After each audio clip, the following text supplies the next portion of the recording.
তুমি তো দেখছি আচ্ছা বোকা ছেলে। এই বুদ্ধি নিয়ে বাগদাদ যাও পড়াশোনা করতে? তুমি না বললে তো কেউ জানতেই পারতাম না যে তোমার কাছে এত মূল্যবান সম্পদ আছে।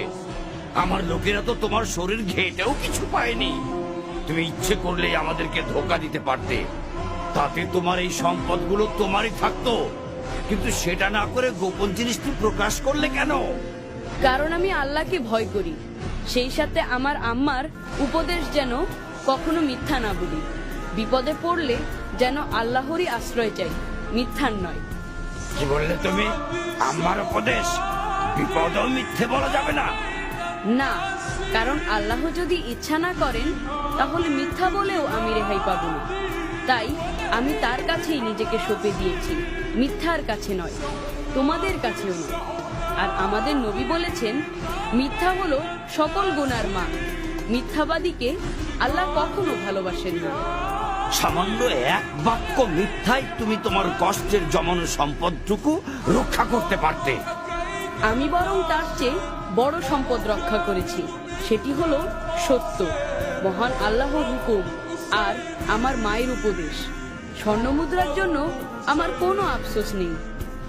সত্যের চর্চায় এতটাই উদ্ভিদ বালক, এই সাহস, এই ভরসা সে কোথা থেকে পেল?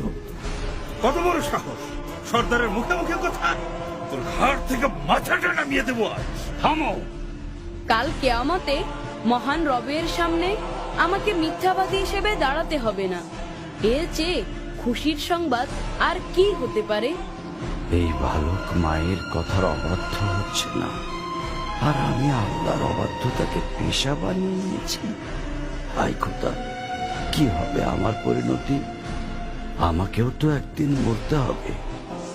কাল কিয়ামতে আল্লাহ যখন জিজ্ঞেস করবেন দুনিয়াতে আমাকে লুটপাট করার জন্য পাঠানো হয়েছিল কিনা, তখন আমি কি জবাব দেব? আমাকে তুমি ক্ষমা করে দাও বাবা, ক্ষমা করে দাও। আজ তুমি আমার চোখ খুলে দিয়েছ। কত শত মানুষকে আমি লুণ্ঠন করেছি, তাদেরকে পথে বসিয়েছি, পদে পদে আল্লাহর হুকুমের অবাধ্য হয়েছি। তুমি আমাকে সঠিক পথে তুলে দাও। সঠিক পথে তুলে নেবেন আল্লাহ, ক্ষমাও করবেন আল্লাহ। আপনি শুধু তার কাছে তওবা করুন আর প্রতিজ্ঞা করুন যে ভবিষ্যতে কোনো দিন আল্লাহর অবাধ্য হবেন না, ডাকাতি করবেন না, লুটতরাজ করবেন না। এই এই আমি তওবা করছি, আর কোনোদিন পাপ কাজে নিজেকে নিয়োজিত করব না।